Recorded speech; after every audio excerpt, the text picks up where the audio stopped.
മിശിഹായ്ക്ക് സ്തുതിയായിരിക്കട്ടെ. എനിക്ക് ഇങ്ങനെ ഈ പരിശുദ്ധമായ അൾത്താരയിൽ വന്ന് സാക്ഷ്യം പറയാൻ അവസരം കിട്ടിയതിന് പരിശുദ്ധ അമ്മയോടും ഈശോയോടും ഒരുപാട് നന്ദി പറയുന്നു. എൻ്റെ പേര് അനു. ഞാൻ പള്ളൂർത്തിൽ നിന്ന് വരുന്നു. സെൻറ്റ് ലോറൻസ് ഇടവകയാണ് എൻ്റെ ഇടവക. മാർച്ച് 8-ാം തീയതി എൻ്റെ മകന് ജൂഡിന് ഒരു പനി ഉണ്ടാവുകയും സാധാരണ പനിയൊക്കെ വരാറുണ്ട്, അതുപോലെ ആയിരിക്കുമെന്നാണ് ഞാൻ വിചാരിച്ചത്. പക്ഷേ 9-ാം തീയതി ആയപ്പോഴത്തേക്കും പനിയുടെ ഇത് കൂടുകയും ഞങ്ങൾ എറണാകുളം ജനറൽ ഹോസ്പിറ്റലിലോട്ട് കൊണ്ടുപോവുകയും അവർ പനിക്കുള്ള മരുന്നും ഛർദിലിൻ്റെ മരുന്നും അവർ തന്ന് ഞങ്ങളെ തിരിച്ചു വിട്ട്. പക്ഷേ വീട്ടിൽ വന്നപ്പോഴത്തേക്കും അവന് പനി ഭയങ്കരമായിട്ട് കൂടുകയും നെഞ്ചുവേദനയും വയറുവേദനയും ചുമയും കൂടുകയും ഓരോ മണിക്കൂർ കഴിയുമ്പോഴത്തേക്കും അതിൻ്റെ രോഗലക്ഷണങ്ങൾ ഒരുപാട് വർദ്ധിക്കുകയാണ് ചെയ്തത്. 10-ാം തീയതി ആയപ്പോഴത്തേക്കും ഞങ്ങൾ ഞായറാഴ്ച ഒരു 12 മണിയൊക്കെ ആയപ്പോഴത്തേക്കും, രാത്രി ഒരു 11:30-12 മണിയായപ്പോഴത്തേക്കും പിന്നെയും എറണാകുളം ഹോസ്പിറ്റലിലോട്ട് കൊണ്ടുപോവുകയും അവർ പറഞ്ഞ് എക്സ്റേയും അതുപോലെ ബ്ലഡ് ടെസ്റ്റൊക്കെ എടുത്തപ്പോഴത്തേക്കും കൊച്ചിന് ബ്ലഡിന് ഇൻഫെക്ഷൻ ആണെന്നും നമുക്ക് പീഡിയാട്രിക്കിനെയും സർജനെയും കണ്ടപ്പോഴത്തേക്കും അവർ 100% പറയണത് കൊച്ചിന് അപ്പൻഡിക്സ് ആണെന്നും സർജറി വേണമെന്നും നിങ്ങൾ പെട്ടെന്ന് തന്നെ ഒന്നെങ്കിൽ കളമശ്ശേരിയിലോട്ടും അല്ലെങ്കിൽ കോട്ടയത്തോട്ട് കൊണ്ടുപോകണമെന്ന് പറഞ്ഞു. പിന്നെ അവിടെ വയറിന് അൾട്രാസൗണ്ട് ഇല്ലാത്തത് കൊണ്ടിട്ട്, സ്കാൻ ഇല്ലാത്തത് കൊണ്ടിട്ട് നിങ്ങൾ പെട്ടെന്ന് തന്നെ സ്കാൻ ചെയ്യണമെന്നും പറഞ്ഞു.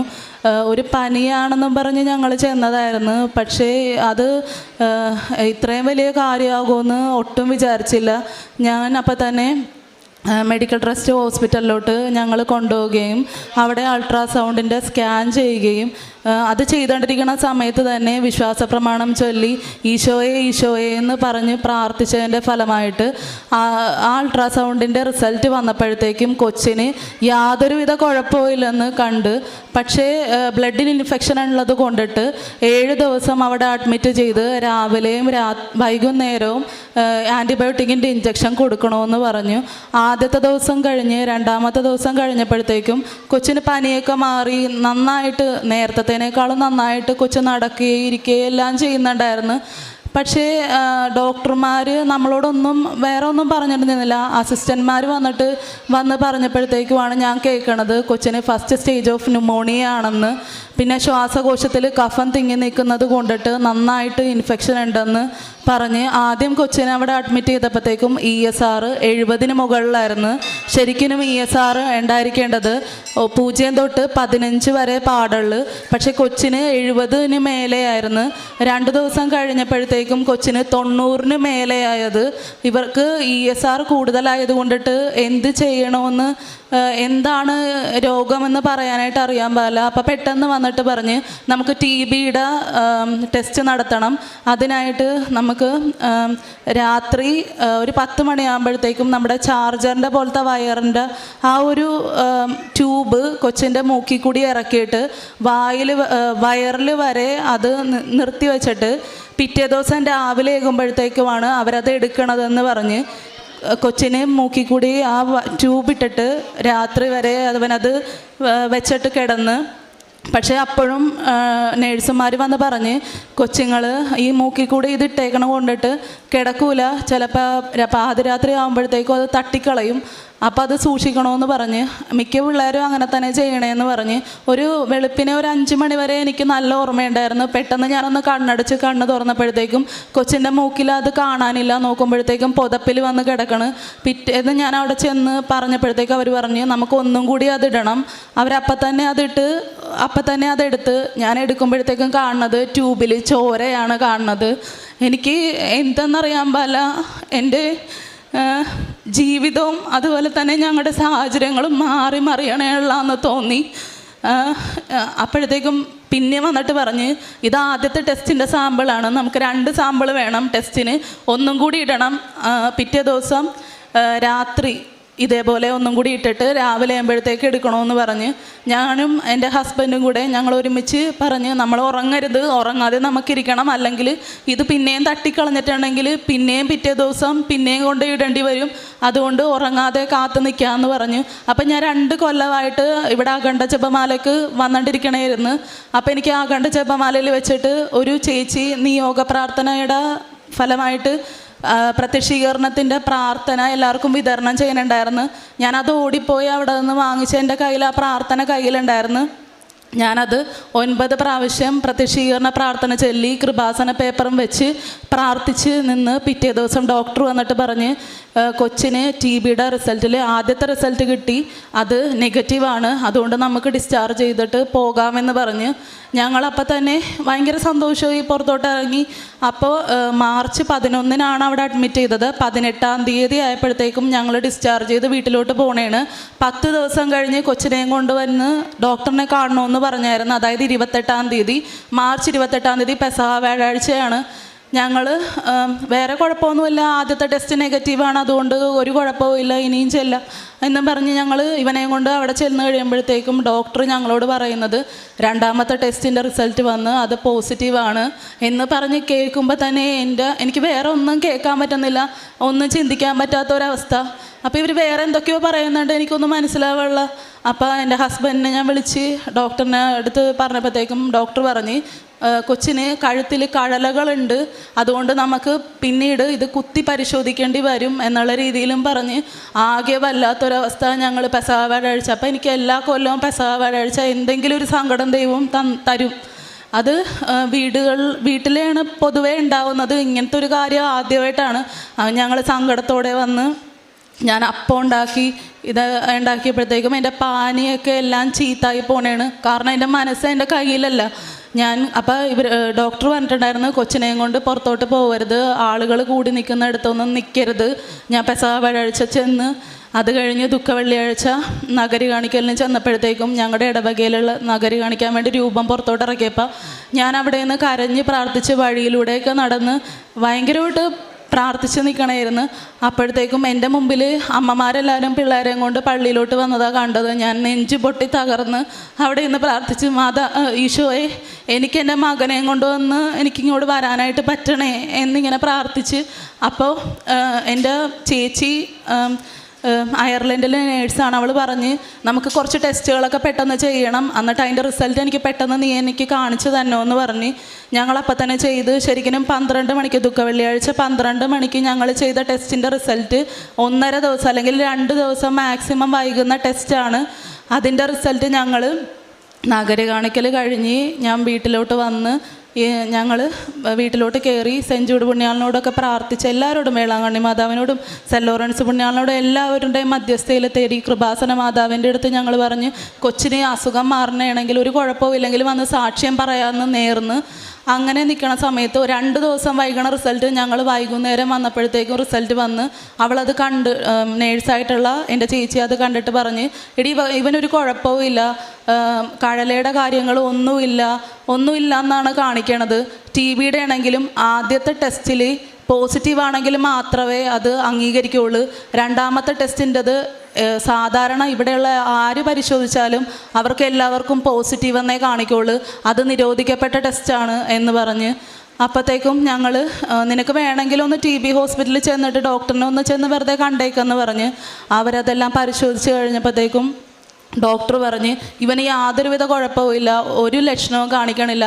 ലക്ഷണമുള്ളൊരു കൊച്ചായിരുന്നെങ്കിൽ നമുക്കത് പറയാം, യാതൊന്നുമില്ല. പിന്നെ ശ്വാസകോശത്തിൻ്റെ എക്സ്റേ എടുത്ത് നോക്കിയപ്പോഴത്തേക്കും അത്രയും നാൾ കഫം കെട്ടി തിങ്ങി നിന്നേച്ച ശ്വാസകോശം പോലും ക്ലിയറായിട്ട് ഒരടയാളം പോലും ഇല്ലാതെ ഡോക്ടർമാർക്ക് പോലും എന്താണെന്ന് കണ്ടുപിടിക്കാൻ പോലും പറ്റാത്ത രീതിയിൽ ഒരത്ഭുതം അവിടെ പ്രവർത്തിക്കണേണ്. അപ്പോഴത്തേക്കും ഞങ്ങളിവിടെ സാക്ഷ്യം പറയാൻ വേണ്ടി വന്നു. അപ്പോൾ ഭർത്താവിനാണെങ്കിൽ 7 മാസമായിട്ട് ജോലിയൊന്നും ഉണ്ടായിരുന്നില്ല. ഞങ്ങളുടെ കുടുംബത്തിൻ്റെ ആകെ ഒരു വരുമാനമായിരുന്നു നിലച്ചത്. എനിക്കാണെങ്കിലും ഞാൻ M.Com വരെ പഠിച്ചിട്ടുണ്ടെങ്കിലും എനിക്കൊരു ജോലി ഉണ്ടായിരുന്നില്ല. എന്താണെന്ന് വെച്ചിട്ടുണ്ടെങ്കിൽ വീട്ടിലെ സാഹചര്യം കൊണ്ടാണ്. കൊച്ചിനെ ആരുടെ അടുത്താക്കും, ജോലിക്ക് ഞാൻ എങ്ങനെ പോകും എന്നുള്ള രീതിയിലായിരുന്നു ഞാൻ ഇത്രയും നാൾ നിന്നത്. പെട്ടെന്നൊരു പ്രതിസന്ധി വന്നപ്പോഴത്തേക്കും ഒന്നുമില്ല. അപ്പോൾ കൊച്ചിന് ഈസ്റ്റർ കഴിഞ്ഞപ്പോൾ ഞാൻ ഹസ്ബൻഡിനോട് പറഞ്ഞ് പെസഹ വ്യാഴാഴ്ച ഞാൻ പറഞ്ഞ് ചേട്ടേ പെസഹ വ്യാഴാഴ്ചയും ദുഃഖ വെള്ളിയാഴ്ചയും സങ്കടത്തിൻ്റെ ദിവസമാണ്. ഈസ്റ്റർ എന്ന് പറയുന്ന ഒരു ദിവസം ഉണ്ടല്ലോ, അതെല്ലാവർക്കും സന്തോഷമുള്ളതല്ലേ, നമുക്കും അതുപോലെ തന്നെ സന്തോഷമായിരിക്കും എന്ന് പറഞ്ഞ് കറക്റ്റ് പറഞ്ഞതുപോലെ തന്നെ ശനിയാഴ്ച ദിവസമാണ് ഞങ്ങൾ TB ഹോസ്പിറ്റലിൽ ചെല്ലണത്. ഡോക്ടർ പറഞ്ഞ് യാതൊരുവിധ കുഴപ്പവുമില്ല, ശ്വാസകോശത്തിലാണെങ്കിലും കടലയിലാണെങ്കിലും TBയുടെ ആണെങ്കിലും യാതൊരുവിധ കുഴപ്പവുമില്ല, കൊച്ച് പെർഫെക്റ്റായിട്ട് ഓക്കെയാണ്, ഞങ്ങൾക്കൊന്നും പറയാനില്ല എന്ന് ഡോക്ടർ പറഞ്ഞ് ഈസ്റ്റർ ഞങ്ങൾക്ക് എല്ലാവരുടെയും പോലെ തന്നെ സന്തോഷമുള്ളതാക്കി തന്ന് മാതാവ്. ഞങ്ങൾ സാക്ഷ്യം പറയാൻ വേണ്ടി ഞാനിവിടെ വന്നായിരുന്നു. അപ്പം ഞങ്ങളുടെ കയ്യിൽ ആ സമയത്തുള്ളത് വെറും 500 രൂപ മാത്രമായിരുന്നു. ഞങ്ങളിവിടെ വന്ന് സാക്ഷ്യം പറയാൻ വേണ്ടി ഞാനിവിടെ വന്ന് നിന്നപ്പോഴത്തേക്കും സിസ്റ്റർ പറഞ്ഞു ഉടമ്പടി എടുക്കണം, ഉടമ്പടി എടുത്താലേ സാക്ഷ്യം പറയാൻ പറ്റുള്ളൂ എന്ന് പറഞ്ഞു.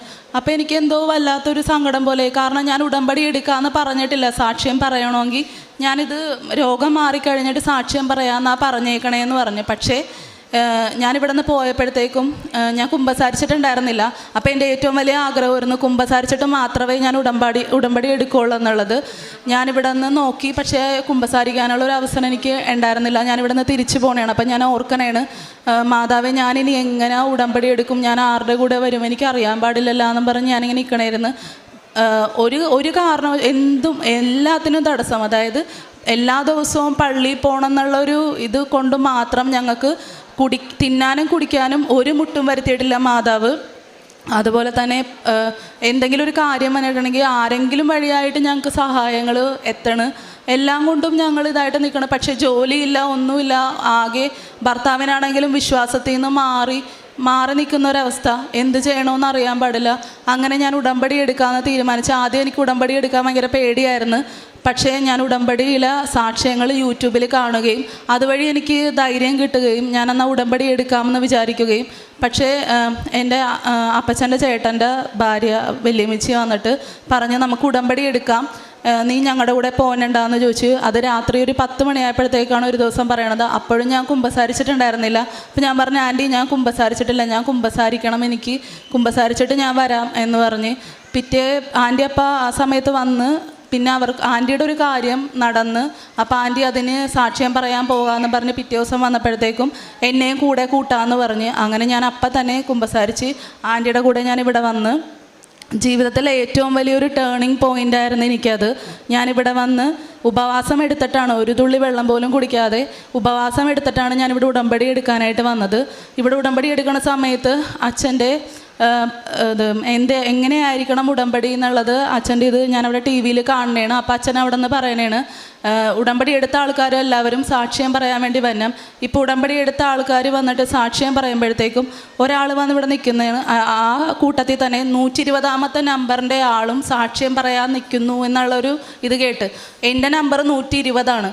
അപ്പോൾ എനിക്ക് പെട്ടെന്ന് എൻ്റെ നമ്പർ 120 ആണല്ല എന്നുള്ളൊരു ഇത് എനിക്ക് പെട്ടെന്ന് വന്നു. അതുമാത്രമല്ല, നിങ്ങളെല്ലാവരും ശ്രദ്ധിച്ചാൽ മനസ്സിലാവും, മെയ് 23-ാം തീയതി ഉടമ്പടി എടുത്തതിൻ്റെ 2024 മെയ് 23-ാം തീയതി ഉടമ്പടി എടുത്തതിൻ്റെ വീഡിയോ യൂട്യൂബിൽ നോക്കുമ്പോഴത്തേക്കും 1 മണിക്കൂർ 35 സെക്കൻഡ് ആകുമ്പോഴത്തേക്കും സിസ്റ്റർ അവിടെ നിന്ന്, ഞാൻ പുറകിലാണ് നിന്നേച്ചത്, എൻ്റെ കയ്യിൽ പിടിച്ചിട്ട് സിസ്റ്റർ മാതാവിൻ്റെ അടുത്തോട്ട് നടുക്കോട്ട് നിർത്തണേണ്. അതായത് ഞാനും മാതാവും മുഖത്തോട് മുഖം വന്ന രീതിയിൽ നിർത്തി.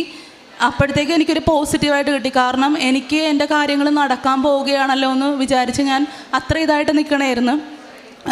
ഞാൻ 6 നിയോഗം വെച്ച് ഇങ്ങോട്ട് വരുമ്പോൾ ഉടമ്പടി എടുക്കാൻ വന്ന സമയത്ത് ഞാൻ പള്ളുരുത്തിയിൽ നിന്ന് തന്നെയാണ്. ഞാൻ 5:45 വെളുപ്പിനെ 5:45 ബസ്സിനാണ് കയറിയത്. പക്ഷേ എനിക്ക് ഇവിടെ എത്തിയത് ഞാൻ 8:15 കഴിഞ്ഞപ്പോഴാണ്. അത്രയും തടസ്സമായിരുന്നു, എനിക്ക് ഇങ്ങോട്ട് വരാനായിട്ട് പറ്റണില്ല. വണ്ടിയാണെങ്കിൽ പോണുമില്ല. അപ്പോൾ എൻ്റെ കൂടെ ഉണ്ടായിരുന്ന എൻ്റെ വല്യമ്മച്ചി പറഞ്ഞ് നമുക്ക് കൊന്ത ചെല്ലാൻ മോനെ, അപ്പോൾ എല്ലാ തടസ്സവും മാറും. വണ്ടിയിലിരിക്കുന്നവരൊക്കെ പറയാൻ തുടങ്ങി എന്താ ഇത്ര തടസ്സം എന്നുള്ളത്. അപ്പം ഞാൻ ആൻറ്റിയുടെ അടുത്ത് പറഞ്ഞു, ആൻറ്റി എന്നെ കൂട്ടിയത് കൊണ്ടിട്ടാണ് ഇങ്ങനെ ഇത്രയും തടസ്സം വന്നത്, ഇവർക്ക് ആർക്കും അറിയില്ലല്ലോ ഞാൻ കൂടെ ഉള്ളത് കൊണ്ടിട്ടാണെന്നുള്ളത്. അപ്പോൾ ആൻറ്റി പറഞ്ഞു എന്താണെങ്കിലും നമുക്ക് ഈ തടസ്സമൊക്കെ മാറണം, നീ ഒരു കാര്യം ചെയ്യ്, കൊന്ത ചെല്ലാൻ തുടങ്ങുമെന്ന് പറഞ്ഞ് ഞങ്ങൾ കൊന്ത ചെല്ലിക്കൊണ്ടിരിക്കണ നേരത്ത് തന്നെ വണ്ടി പതുക്കെ നീങ്ങനെയാണ്. ഞാനിവിടെ വന്ന് ഉടമ്പടി എടുത്തു കഴിഞ്ഞ് വീട്ടിലോട്ട് പോകുമ്പോൾ എല്ലാവരും പറയണ കേൾക്കാം, ഈ ഉടമ്പടി എടുത്തു കഴിഞ്ഞാൽ മാതാവ് കൂടെ വരും, അത്ഭുതങ്ങളുണ്ട്, കാര്യങ്ങളുണ്ടെന്നൊക്കെ പറയും. പക്ഷെ ഞാനിവിടെ നിന്ന് ഉടമ്പടി എടുത്ത് വീട്ടിലോട്ട് ചെല്ലണത് ഞങ്ങളുടെ ആ ഒരു പ്രദേശം മൊത്തം കറണ്ട് ഇല്ലാത്തൊരു സമയത്താണ് ചെല്ലണത്. ഇരുട്ടത്താണ് ഞാൻ മാതാവിനെയായിട്ട് വീട്ടിലോട്ട് ചെല്ലണത്. അപ്പം ഞാൻ ഓർത്ത്, ദൈവമേ, ഞാൻ എങ്ങനെ ഈ ഇരുട്ടത്ത് വെച്ചിട്ട് മാതാവിനെ ഇന്ന് പ്രാർത്ഥന ചെല്ലും എന്നും ഇങ്ങനെ ഓർത്ത്. പെട്ടെന്ന് വെള്ളമൊന്നുമില്ല, മോട്ടറും ഇല്ല, എന്ത് ചെയ്യുമെന്നും പറഞ്ഞിരുന്നു. ഞാൻ ഓർത്ത് എന്തായാലും കുഴപ്പമില്ല, ഞാൻ എന്താണെങ്കിലും ഉടമ്പടിയുടെ പ്രാർത്ഥന തുടങ്ങാൻ പോണേണെന്ന് വിചാരിച്ചതേ ഉള്ളൂ. അപ്പം തന്നെ വീട്ടിൽ കറണ്ട് വരാൻ തുടങ്ങി. അത് കഴിഞ്ഞ് എൻ്റെ കയ്യിലുണ്ടായിരുന്ന അവസാന പൈസക്ക് ഞങ്ങൾ ഈ കൃപാസനത്തിലെ പേപ്പർ കൊടുക്കണം. എനിക്ക് യാത്ര ചെയ്യാനുള്ള പൈസ പോലുമില്ല. അങ്ങനെയുള്ള സമയത്താണ് ഒരു മാമോദിസ വരികയും ഞങ്ങൾ പള്ളുരുത്തിയിൽ നിന്ന് വൈപ്പിലാണ് മാമോദിസ നടക്കുന്നത്. അങ്ങനെ ഞങ്ങളുടെ കയ്യിലുണ്ടായിരുന്ന പൈസയായിട്ട് ഞങ്ങൾ പോണേണ്. അപ്പോൾ ഒരു പൊതി ചോറും ഒരു വെള്ളവും കുപ്പിയും മേടിച്ചിട്ട് ഞങ്ങൾ ഈ പരിപാടിക്ക് പോയിക്കൊണ്ടിരിക്കണ നേരത്ത് റൊസാരിയോടെ അവിടെ വെച്ച്, തോപ്പുംപടി റൊസാരിയോൻ്റെ അവിടെ വെച്ചിട്ട് ഞാൻ ഒരു അമ്മച്ചീനെ കാണണേണ് റോഡ് സൈഡിലിരിക്കണത്. അപ്പോഴത്തേക്കും പെട്ടെന്ന് എനിക്ക് അവരെ കണ്ടപ്പോഴത്തേക്കും എനിക്ക് ആദ്യം എനിക്ക് തോന്നിയില്ല കൊടുക്കാനായിട്ട്. പക്ഷെ ഞാൻ അങ്ങോട്ട് ഇവരുടെ മുമ്പിൽ കൂടി പോയപ്പോഴത്തേക്കും ഞാൻ കാണുന്നത് ഇവർ കൈ പൊക്കിയപ്പോഴത്തേക്കും വയറിൻ്റെ ഭാഗത്തായിട്ട് പൊള്ളിയ പോലെ ഇരിക്കണത്. അപ്പോൾ എനിക്ക് തോന്നി ഞാൻ അർഹതപ്പെട്ട ആൾക്ക് തന്നെയാണ് ഞാൻ കൊടുക്കാൻ വേണ്ടി പോണത് എന്ന് തോന്നി. അങ്ങനെ ഞങ്ങൾ വണ്ടി തിരിച്ചപ്പോഴത്തേക്കും ഞാൻ റോട്ടിൽ നിൽക്കണ നേരത്തെ എനിക്ക് വണ്ടി ക്രോസ് ചെയ്യാൻ ഭയങ്കര പേടിയാണ്. അപ്പോഴത്തേക്കും ഞാൻ, മാതാവേ എന്ത് ചെയ്യും, ഇത് ക്രോസ് ചെയ്യണമല്ലോ എന്ന് പറഞ്ഞ് ഞാൻ പെട്ടെന്ന് അങ്ങോട്ട് ക്രോസ് ചെയ്ത് അവരുടെ അടുത്ത് അത് ഭക്ഷണപ്പൊതി കൊടുത്തു കഴിഞ്ഞപ്പോൾ എൻ്റെ കയ്യിൽ പേപ്പർ ഉണ്ടായിരുന്നു. ഞാൻ കൃപാസന പേപ്പർ കൊടുത്ത് അവരുടെ വയറിൻ്റെ അവിടെ ബെൽറ്റ് ഇട്ട് വെച്ചേക്കണമായിരുന്നു. ഞാൻ അവിടെ വെച്ചിട്ട് പറഞ്ഞ്, ഇത് വെച്ചോട്ടെ, എല്ലാ കാര്യവും മാറും, കുഴപ്പമില്ല, ശരിയാകുമെല്ലാം എന്ന് പറഞ്ഞ് തിരിഞ്ഞ് നിന്ന് ഞാൻ നോക്കുമ്പോഴത്തേക്കും അതുവരെ അത്ര തിരക്കിന് വന്ന വണ്ടികൾ എനിക്ക് വഴി മാറി തന്നെ, എനിക്ക് റോഡ് ക്രോസ് ചെയ്യാൻ വേണ്ടി വഴി മാറി. ഇവിടെ നിന്ന് വരുന്ന വണ്ടികൾ ഇവിടെ നിൽക്കുന്നു, അവിടെ നിന്ന് വരുന്ന വണ്ടികൾ അവിടെ നിൽക്കുന്നു. ഇത്രയും ഭാഗത്തോളം എനിക്ക് വണ്ടികൾ മാറി തന്നെ എനിക്ക് ഒരാൾക്ക് മാറാൻ വേണ്ടി. ഞാൻ നേരെ നോക്കുന്നത് എൻ്റെ ഭർത്താവും കൊച്ചും ബൈക്കിൽ അപ്പുറത്തിരിക്കുന്നതാണ് കാണുന്നത്. പിന്നെ അതുപോലെ തന്നെ ഈ പേപ്പർ കൊടുക്കാൻ വേണ്ടി നിൽക്കണ നേരത്ത് ഭയങ്കര മഴയായിരുന്നു. അപ്പോഴത്തേക്കും ഞാൻ ഹസ്ബൻഡിനോട് പറഞ്ഞ്, നമുക്ക് മഴയൊന്നും കൊള്ളൂല ചേട്ടാ നോക്കിക്കോ, ഈ പേപ്പർ എൻ്റെ കയ്യിലുണ്ട്, എനിക്കൊരു അപേക്ഷയുള്ളൂ, വേറൊന്നുമല്ല, ഈ കൃപാസനത്തിലെ പേപ്പർ നനയാതെ എത്തേണ്ട കൈകളിൽ എത്തണം, അതുവരെ മഴ ഉണ്ടാവരുത്, അത് കഴിഞ്ഞ് ഇനി മഴ വന്നാലും ഞാൻ മഴ കൊണ്ടോളാം, ഞാൻ നനഞ്ഞോളാം എന്ന് പറഞ്ഞ് ഞങ്ങൾ ബോട്ട് ജെട്ടിയിൽ, ഫോർട്ട് കൊച്ചി വൈപ്പിൻ ബോട്ട് ജെട്ടിയുടെ അവിടെ വന്ന് നിന്ന് ഞാൻ എല്ലാവർക്കും പേപ്പർ കൊടുക്കുന്ന സമയത്ത് പെട്ടെന്നൊരു തമിഴായിട്ടുള്ള ഒരാൾക്കാരെയാണ് ഞാൻ കാണുന്നത്. പക്ഷേ എനിക്കവർ തമിഴരാണെന്ന് എനിക്കറിയാൻ പാലായിരുന്നു. ഞാൻ പേപ്പർ കൊണ്ടുപോയിട്ട് നീട്ടി, ഇത് കൃപാസനത്തിലെ പേപ്പറാണ്, ഇങ്ങനെ ഒരു പള്ളിയുണ്ട്, നല്ല അത്ഭുതമുള്ള പള്ളിയാണ്, ഞാനും എൻ്റെ കൊച്ചും അവിടുത്തെ സാക്ഷികളാണ് എന്ന് പറഞ്ഞപ്പോഴത്തേക്കും അവരെന്നോട് തമിഴിലാണ് ഇങ്ങോട്ട് പറയുന്നത്. ഞങ്ങൾക്ക് മലയാളം അറിയാൻ പാലെന്ന് പറഞ്ഞ് ഞാൻ കൊടുത്ത പേപ്പർ അവരെൻ്റെ അടുത്തോട്ട് തിരിച്ച് നീട്ടിയിട്ട് എൻ്റെ കയ്യിലോട്ട് തന്ന്. അപ്പോൾ പെട്ടെന്ന് എനിക്ക് വല്ലാത്ത സങ്കടം തോന്നി. കാരണം എനിക്ക് ഭാഷ അറിയാൻ പാടില്ലല്ലോ, ഞാൻ കൊടുത്ത പേപ്പർ അവർ എനിക്ക് തിരിച്ച് തന്നല്ല എന്ന് ഓർത്തിട്ട് എനിക്ക് സങ്കടമായി. പക്ഷേ ഒരു സെക്കൻഡ് നേരത്തേക്ക് ഞാൻ അവരോട് തമിഴ് പറയണേണ്. എൻ്റെ തമിഴ് കേട്ടിട്ട് അവർ എനിക്ക് തിരിച്ചു തന്ന പേപ്പർ എൻ്റെ കയ്യിൽ നിന്ന് തിരിച്ച് മേടിച്ചിട്ട് അവരവരുടെ നെഞ്ചോർ ചേർത്ത് വെക്കണതാണ് ഞാൻ കാണുന്നത്. പിന്നെ ഞാൻ കുറേ മുസ്ലിമായിട്ടുള്ള, അതായത് അന്യമതസ്ഥരായിട്ടുള്ള ആൾക്കാരുടെ കയ്യിലോട്ട് ഞാൻ പേപ്പർ കൊണ്ടുപോയി കൊടുക്കുമ്പോഴത്തേക്കും അവർ രണ്ട് കൈകളും നീട്ടി പേപ്പർ മേടിക്കുന്നതാണ് കാണുന്നത്. ഞങ്ങൾ ജങ്കാറിലോട്ട് പോകുന്ന സമയത്ത്, ഫോർട്ട് കൊച്ചിയിൽ നിന്ന് വൈപ്പിലോട്ട് പോണ സമയത്ത് വൈപ്പിൽ മഴയുണ്ട്, പക്ഷേ ഇവിടെ മഴയില്ല. അപ്പോൾ എനിക്ക് സത്യം പറഞ്ഞാൽ സന്തോഷമായി. കാരണം എൻ്റെ കയ്യിലെ പേപ്പറുകളെല്ലാം തീർന്നു. ഞാൻ അങ്ങനെയുള്ള പറഞ്ഞേക്കുന്നത്, എൻ്റെ പേപ്പർ തീരുമ്പോഴത്തേക്കും മഴ വന്നോ ഞാനത് കൊണ്ടോളാം എന്നാണ് പറഞ്ഞേക്കുന്നത്. പക്ഷേ ഞാൻ അപ്പുറത്തെ കരയിലോട്ട് എത്തിയപ്പോഴത്തേക്കും അവിടെ ഒരു മഴ പോലും ഇല്ല. അതുപോലെ അവിടുന്ന് ഇവിടം വരെ ഞങ്ങൾക്ക് മഴ കൊള്ളേണ്ട യാതൊരുവിധ ഇതും വന്നില്ല, ഒരു നനയേണ്ടത് പോലും വന്നില്ല. അതുപോലെ ഭർത്താവിനാണെങ്കിൽ 7 മാസമായിട്ട് വർക്കില്ലാത്തതുകൊണ്ട് വല്ലാത്ത വിശ്വാസത്തിൽ നിന്ന് മാറി നിൽക്കണമായിരുന്നു. പ്രാർത്ഥനയ്ക്ക് വിളിച്ചാലും കുടുംബ പ്രാർത്ഥനയ്ക്ക് വിളിച്ചാലും പള്ളിയിൽ പോകാൻ വിളിച്ചാലും ഒന്നും വരില്ലായിരുന്നു. അങ്ങനെ നിൽക്കുന്ന സമയത്താണ് ഉടമ്പടി എടുത്ത് ഞാൻ പ്രാർത്ഥിച്ച്, മാതാവേ എൻ്റെ വിശ്വാസം വർദ്ധിപ്പിച്ചതുപോലെ ഞാനും ഇതുപോലെ തന്നെ ആയിരുന്നു. ഒരിടക്ക് പ്രാർത്ഥന ചെല്ലുമായിരുന്നു, പള്ളിയിൽ പോകുമായിരുന്നു. പക്ഷേ പകുതി വെച്ചിട്ട് എൻ്റെ പ്രാർത്ഥനകളും പള്ളിപ്പോക്കും ഒക്കെ നിന്ന് എന്നെ വിശ്വാസത്തിലോട്ട് കൊണ്ടുവന്നത്, തിരിച്ച് വിശ്വാസത്തിലോട്ട് കൊണ്ടുവന്നത് എൻ്റെ മകനിലൂടെയാണ്. അതുപോലെ എൻ്റെ ഭർത്താവിനും വിശ്വാസം വർദ്ധിപ്പിക്കണമെങ്കിൽ എന്നിലൂടെ തന്നെ കൊണ്ടുവന്നെ മാതാവേ എന്ന് പറഞ്ഞ് ഞാൻ പ്രാർത്ഥിച്ച് ഞാൻ ഡേറ്റ് ഇട്ടിട്ടാണ് ഇവിടെ ഉടമ്പടി എടുത്തത്. ജൂൺ 1 തന്നെ ഒരു സ്ഥാപനത്തിൽ ജോലിക്ക് പ്രവേശിക്കാനായിട്ട് പറ്റണേ, ഉയർന്ന സാലറിയോടുകൂടി തന്നെ പ്രവേശിക്കാൻ വേണ്ടി പറ്റണേ എന്നുള്ള രീതിയിലാണ് വെച്ചത്. 1-ാം തീയതി ആയിട്ടും 28-ാം തീയതി ആയപ്പോഴത്തേക്കും എനിക്ക് പെട്ടെന്നൊരു ഡേറ്റ് ഓർമ്മ വന്ന് ഞാൻ ഹസ്ബൻഡിനോട് പറഞ്ഞ്, ചേട്ടാ ഇങ്ങനെ 28-ാം തീയതി ആകുമ്പോഴത്തേക്കും നോക്കിക്കോ, എന്താണെങ്കിലും അപ്പോയിൻമെൻറ്റ് ലെറ്റർ വരും എന്നുള്ള രീതിയിൽ പറഞ്ഞ്. പക്ഷേ അന്ന് തന്നെ ഞാൻ പള്ളിയിലെ വികാരിയച്ഛനോടും ചെന്നിട്ട് പറഞ്ഞ്, അച്ഛാ 28-ാം തീയതി ഞങ്ങൾക്കൊരു പെട്ടെന്നൊരു അത്ഭുതം നടക്കും, അപ്പോൾ എന്താണെന്ന് വെച്ചപ്പോഴത്തേക്കും ഞാൻ പറഞ്ഞ് അത് ഞാൻ നടന്ന് കഴിയുമ്പോഴത്തേക്കും പറയാമെന്ന് പറഞ്ഞ്. അപ്പോൾ വികാരിയച്ഛൻ എന്നോട് പറഞ്ഞ് അത് നടന്നില്ലെങ്കിലാ എന്ന് ചോദിച്ചു. അപ്പോൾ ഞാൻ പറഞ്ഞു അത് നടക്കും, എന്താണെങ്കിലും നടക്കും, ഞാൻ അപ്പോഴേ അച്ഛനോട് വന്ന് പറയുള്ളൂ എന്ന് പറഞ്ഞു. 28-ാം തീയതി നടന്നില്ല, 29-ാം തീയതി നടന്നില്ല, 30-ാം തീയതി നടന്നില്ല, 31-ാം തീയതി നടന്നില്ല.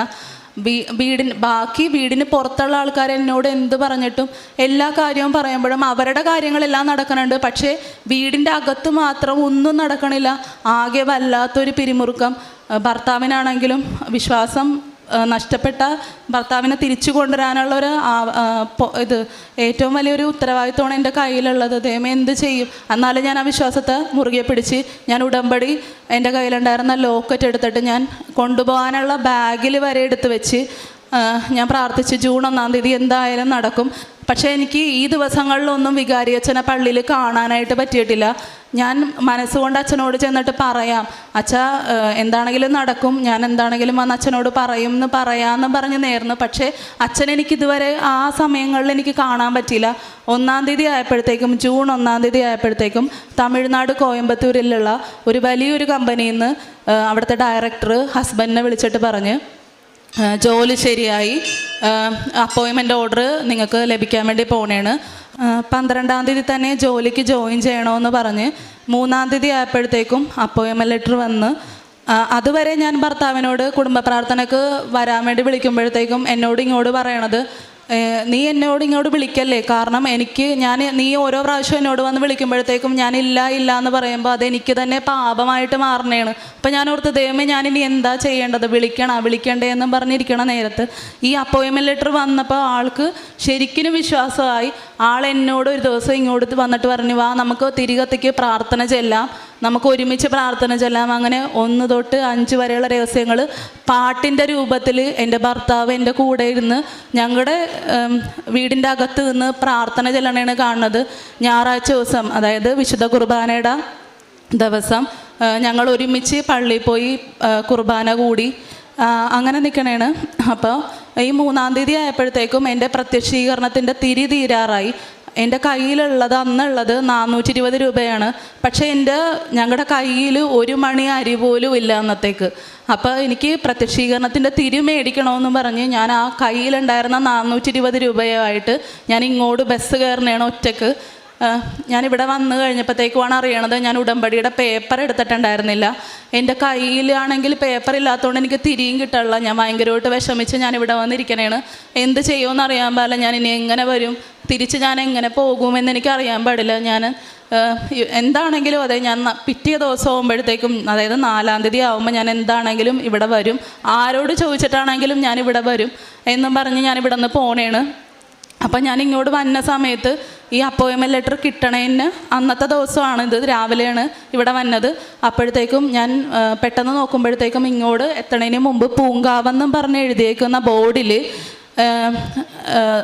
ബോർഡിൻ്റെ മലയാളമാണ് എഴുതിയേക്കണത് പൂങ്കാവ്, അതിൻ്റെ താഴെ തമിഴെന്നും പറഞ്ഞ് എഴുതിയിട്ടാണ് ഞാൻ കാണുന്നത്. അപ്പോഴത്തേക്കും ഞാൻ ഓർത്ത് ഇതെന്താ 2 ലാംഗ്വേജേ ഉള്ള, ഇംഗ്ലീഷില്ലേ.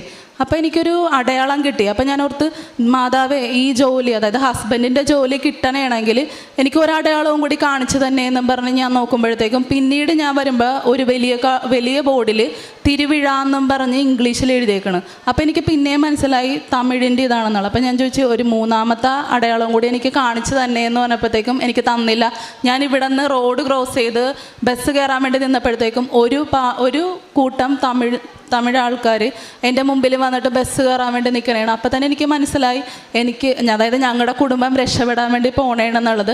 അന്ന് വൈകുന്നേരം 8:30 മണിക്കാണ് അപ്പോയിൻമെൻറ്റ് ലെറ്റർ ഭർത്താവിന് വരുന്നത്. അതും ഉയർന്ന സാലറിയിൽ ഭർത്താവിന് 12-ാം തീയതി ഭർത്താവ് ജോലിക്ക് കയറി. തമിഴ്നാട് കോയമ്പത്തൂരിലുള്ള ഒരു ബ്രാൻഡഡ് ആയിട്ടുള്ള കമ്പനിയിൽ സീനിയർ ഗ്രാഫിക് ഡിസൈനറായിട്ട് ജോലിയിൽ പ്രവേശിച്ചു. അതിൻ്റെ കൂടെ തന്നെ 4-ാം തീയതി, അതായത് ഞാൻ 4-ാം തീയതി ഇങ്ങോട്ട് വരാമെന്നാണ് നേർന്നത്.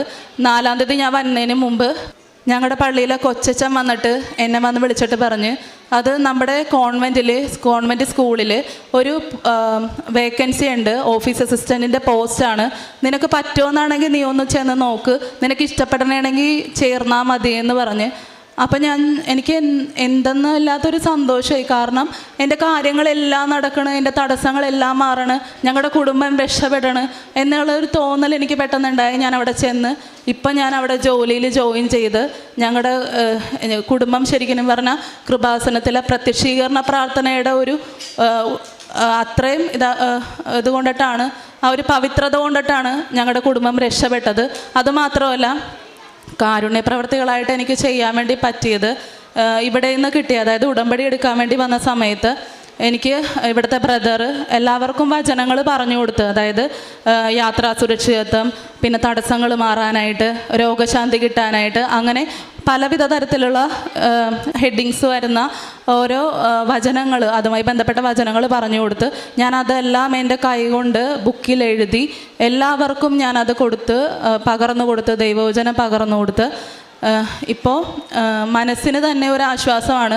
എനിക്ക് പറയാനുള്ളത്, ഉടമ്പടി എടുക്കാതെ നിൽക്കുന്ന ആൾക്കാരോട് എനിക്ക് പറയാനുള്ളത്, നിങ്ങളൊരു പ്രാവശ്യമെങ്കിലും ഉടമ്പടി എടുത്ത് നോക്കണം.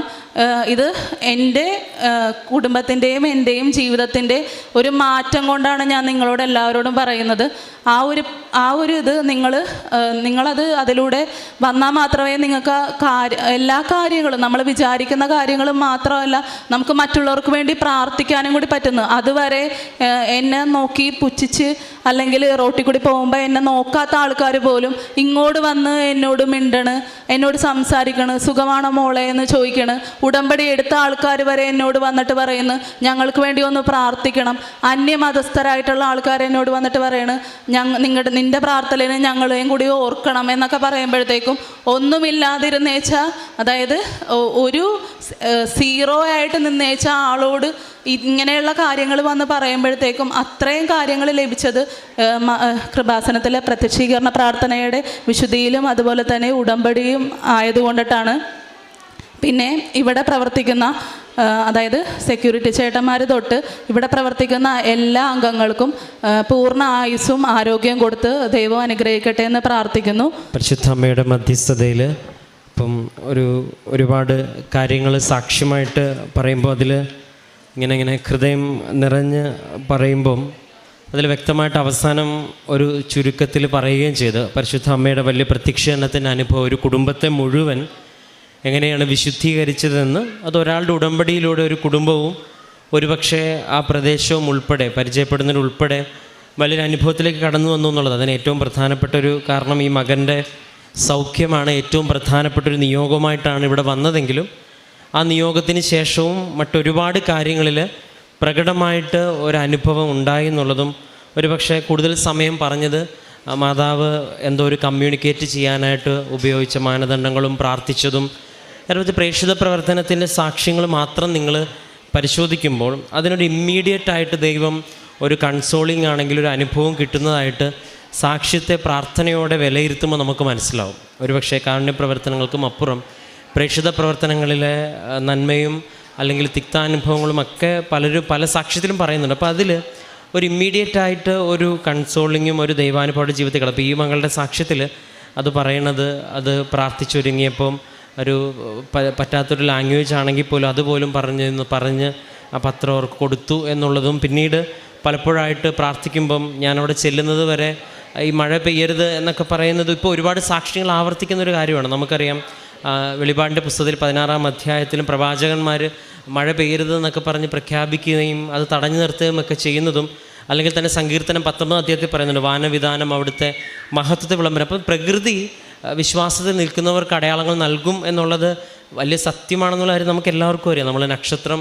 തൂക്കുന്ന പോലും പ്രകൃതിയിൽ ദൈവത്തിൻ്റെ സാന്നിധ്യം, ദൈവം ജനിച്ചു എന്നുള്ള സാന്നിധ്യം പ്രകൃതി പ്രഘോഷിച്ചത് രീതിയാണ്. അപ്പം അങ്ങനെ ഒരുപാട് സാക്ഷ്യങ്ങൾ മാത്രം നിങ്ങൾ കേൾക്കുന്നവർക്ക് ഞാൻ ഈ പറയുന്ന കാര്യങ്ങൾ പെട്ടെന്ന് മനസ്സിലാവും. കാരണം സാക്ഷ്യങ്ങളിലൊക്കെ പല കാര്യങ്ങളും ഇങ്ങനെ സാമ്യമായിട്ട് വരുന്നുണ്ട്. കാരണം ഒരു ഉടമ്പടിയാണ് എടുക്കുന്നതെങ്കിൽ വ്യത്യസ്ത അനുഭവങ്ങളാണെങ്കിലും ഒരാൾ തന്നെയാണല്ലോ ഈ പ്രവർത്തനങ്ങൾക്കെല്ലാം മാർക്കിടുന്നതും അനുഭവം നൽകുന്നതല്ല. അപ്പം അങ്ങനെ വ്യക്തമായിട്ട് അവസാനം പറഞ്ഞു നിർത്തുമ്പോൾ ഒരു കുടുംബം മുഴുവൻ ഇങ്ങനെ വിശ്വാസത്തിൻ്റെ കുറവിൽ നിന്ന് ഒരു കുടുംബത്തിൽ മുഴുവൻ പ്രാർത്ഥന ഉണ്ടാകുന്നു, അനുഭവം ഉണ്ടാകുന്നു, ജോലി ലഭിക്കുന്നു. അപ്പം ഇങ്ങനൊരു റീസെറ്റിൽമെൻറ്റ് ഒരു കുടുംബത്തിൽ ഒരു 0 മെറിറ്റ് നിൽക്കുമ്പോൾ ഉണ്ടാകുന്നുണ്ടെങ്കിൽ അത് മാതാവിൻ്റെ ഇടപെടലാണെന്ന് നമ്മളാരും വിശ്വസിച്ചില്ലെങ്കിൽ ഒരു പ്രശ്നവുമില്ല. പക്ഷേ ഈ വ്യക്തിയെ സംബന്ധിച്ചിടത്തോളം വ്യക്തമായ ബോധ്യവും സ്ഥിരീകരണവും അടയാളങ്ങളിലൂടെ അത് ബോധ്യപ്പെട്ടിട്ടുണ്ട്. ഇനിയും മുൻപോട്ടുള്ള ഉടമ്പടി ജീവിതത്തിൽ ഇനിയും വലിയ ദൈവാനുഭവങ്ങൾ പറയുവാനായിട്ട് ഈ വ്യക്തിയെ ദൈവം ഇടവരുത്തട്ടെ എന്നും ഇപ്പോൾ വ്യക്തി നടക്കുന്ന സാഹചര്യത്തിലും ഈ മകൾ തന്നെ പറയുന്നുണ്ട്. പണ്ട് ഇപ്പോൾ ദൈവം നമ്മളെ സെലക്ട് ചെയ്തിട്ടുണ്ടെന്ന് നമുക്ക് തന്നെ ദൈവം മനസ്സിലാക്കി തരും എന്നുള്ളത്. അതിൻ്റെ അർത്ഥം പ്രശ്നങ്ങൾ ഉണ്ടാവത്തില്ലെന്നല്ല. പക്ഷേ നമ്മുടെ ചുറ്റും നിൽക്കുന്നവർ പോലും നമ്മുടെയൊക്കെ പെരുമാറുന്ന രീതിയും നമുക്ക് വരുന്ന രീതികളും എല്ലാം കാണുമ്പോൾ നമുക്ക് മനസ്സിലാവും. അതാണ് പറയുന്നത്, ഈ കമ്മ്യൂണിക്കേഷൻ ദൈവം നടത്തും. അത് വിശ്വാസത്തോടെ നിൽക്കുന്നവർക്ക് അത് ക്ലിയർ ആവുകയും ചെയ്യും, ബോധ്യപ്പെടുകയും ചെയ്യും. സാക്ഷ്യം പറയാനായിട്ട് അവർക്ക് വലിയ ബോധ്യം ലഭിക്കുക. പ്രത്യേകിച്ച് ഈ സാക്ഷ്യത്തെ പ്രതി നമുക്ക് കരങ്ങളടിച്ച് ദൈവത്തിൻ്റെ നാമം സ്തുതിയായിരിക്കട്ടെ. എൻ്റെ പേര് ഡോക്ടർ ആൻ്റണി പോൾസൺ. ഇതെൻ്റെ അമ്മ, അതെൻ്റെ സഹോദരി.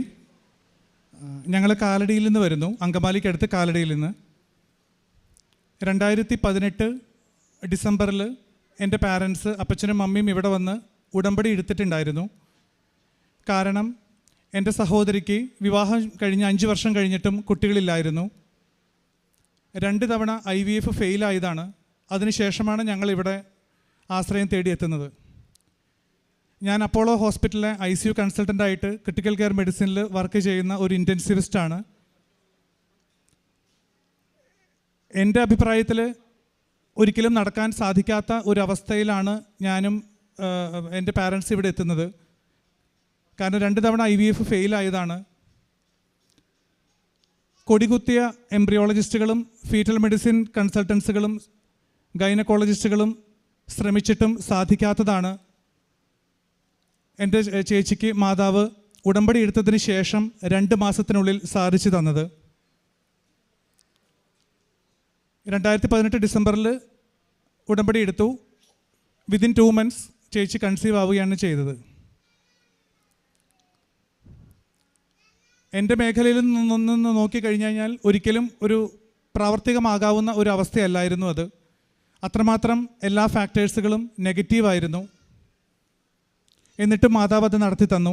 അങ്ങനെ കിട്ടിയ 2 ആൺകുട്ടികളാണ് ഇപ്പോൾ നിങ്ങൾ കാണുന്നത്. 2 എൻ്റെ മമ്മിക്ക് വിട്ടുമാറാത്തൊരു കാലുവേദന ഉണ്ടായിരുന്നു. എന്നും രാവിലെ എഴുന്നേൽക്കുമ്പോൾ തൊങ്കിച്ചാടി നടക്കുന്ന ഒരു അമ്മേനെയാണ് ഞാൻ കാണാറുള്ളത്. ഉപ്പൂറ്റിയുടെ അവിടെ ഒരു കാൽക്കേനി എന്ന് പറഞ്ഞ എല്ലിൻ്റെ അവിടെ ഒരു സ്പർ ഉള്ളതാണ്. അത് കീറിയാലും വീണ്ടും ഉണ്ടാവും, റിക്കർ ചെയ്യും. കാല് നിലത്ത് കുത്താൻ പറ്റത്തില്ല. അങ്ങനെ തൊങ്കി നടക്കുന്ന ഒരു അമ്മ. മകൻ ഈ ഫീൽഡിൽ ഇരുന്നിട്ടും പ്രോപ്പറായിട്ട് ചികിത്സിക്കാത്തത് എന്ത് എന്നുള്ള വ്യാഖ്യാനങ്ങൾ വരെ ഞാൻ കേട്ടിരുന്നു. അലോപ്പതിയിൽ വേറെ ഒന്നുമില്ല. പല ഡോക്ടേഴ്സും പറഞ്ഞത് എൻ്റെ കാലിലാണെങ്കിൽ ഞാനത് കീറി കളയില്ലായിരുന്നു എന്നാണ്. ആയുർവേദം പരീക്ഷിച്ചു, ഉഴിച്ചിലും മറ്റു കാര്യങ്ങളൊക്കെ പരീക്ഷിച്ചു. ഒരു കാര്യം ഉണ്ടായിരുന്നില്ല. പക്ഷേ ഉടമ്പടി എടുത്ത് വളരെ കുറച്ച് മാസങ്ങൾക്ക് ശേഷം തന്നെ, എപ്പോഴെന്നറിയില്ല, പെട്ടെന്ന് ഈ കാലുവേദന മാറി. അതിലും വലിയ പ്രശ്നങ്ങളിൽ നമ്മൾ വിഷമിച്ചിരിക്കുന്നതുകൊണ്ട് ഇത് പെട്ടെന്ന് നമ്മൾ മൈൻഡ് ചെയ്തില്ല. പിന്നീട് ഒരു സുപ്രഭാതത്തിൽ നോക്കിയപ്പോഴാണ് വേദനയില്ല എന്നുള്ളത് അറിയുന്നത്. 3ാമത് എൻ്റെ MD അനസ്തേഷ്യ എക്സാം ഞാനൊരു DMD യൂണിവേഴ്സിറ്റിയിലാണ് പഠിച്ചത്. അപ്പോൾ അവരെന്ന് പറഞ്ഞാൽ അവരുടെ തീരുമാനങ്ങളായി. ആർക്കും അതിനൊരു മേൽക്കോയ്മയൊന്നുമില്ല. അവരെടുക്കുന്ന തീരുമാനങ്ങളാണ് ഫൈനൽ. ഒരാഴ്ച മുമ്പ് എക്സാം അനൗൺസ് ചെയ്യുകയും റിവിഷൻ ഹോളിഡേയ്സ് എന്ന് പറഞ്ഞാൽ ഒരാഴ്ച ജസ്റ്റ് പേരിന്. അതിനിടയിലും ഡ്യൂട്ടി ഉണ്ടായിരുന്നു. പാസ്സാക്കാൻ ഒരു നിർവാഹവും മാനുഷികമായിട്ട് നോക്കിക്കഴിഞ്ഞാൽ ഇല്ല. പിന്നെ 2 കൽപ്പിച്ച് പോയി എക്സാം എഴുതി. MD അനസ്തേഷ്യ ഫസ്റ്റ് ക്ലാസ്സോട് കൂടി പാസ്സായി. അതിനുശേഷം IDCCM ചെന്നൈ അപ്പോളോയിൽ ചെയ്തപ്പോഴും ദിനരാത്രങ്ങളുടെ അധ്വാനമായിരുന്നു. എന്നെ സംബന്ധിച്ച് അതൊന്നും നിർവചിക്കാൻ പറ്റുന്നൊരവസ്ഥയല്ല. ICUവിൽ രാവും പകലും, അതും ചെന്നൈ അപ്പോളോ എന്ന് പറയുമ്പോൾ വളരെ VVIP ആയിട്ടുള്ള പേഷ്യൻസുകൾ മാത്രമാണ് അവിടെ വരിക. അത്രയും ഹൈഫൈ പേഷ്യൻസിനെ ഹാൻഡിൽ ചെയ്യാൻ മാത്രമുള്ള പ്രവൃത്തി പരിചയമോ ക്ഷമയോ ഒന്നും അറിവോ ഒന്നും എനിക്കുണ്ടായിരുന്നില്ല. പലതവണ ഞാൻ കോഴ്സ് ഇട്ടിട്ട് പോരാന്ന് വിചാരിച്ചതാണ്. എങ്കിലും 1 വർഷം തികയ്ക്കാൻ നിന്ന് എന്നെക്കൊണ്ട് മാതാവ് 2 വർഷം അവിടെ തികപ്പിച്ചു. ആ സമയത്ത് കോവിഡും അങ്ങനെ വന്നുവിട്ടു. അങ്ങനെ 2 വർഷം ഞാൻ അവിടെ പൂർത്തിയാക്കി. ഇപ്പം എൻ്റെ പരീക്ഷ പാസ്സായി, എൻ്റെ സർട്ടിഫിക്കറ്റ് കയ്യിൽ വന്ന് വീട്ടിലിരിക്കുന്നുണ്ട്. ഒരു 1-ാം മാസം തന്നെ ഞാൻ ഇട്ടിട്ട് പോരാൻ ഒരുപാട് തവണ ഓങ്ങിയതാണ്. അതും ഞാൻ വീട്ടിൽ പറഞ്ഞിരുന്നു. അതും അപ്പച്ചൻ ഇവിടെ ഉടമ്പടി എടുത്തിട്ടുണ്ടായിരുന്നു. 5-ാമതായിട്ട് എൻ്റെ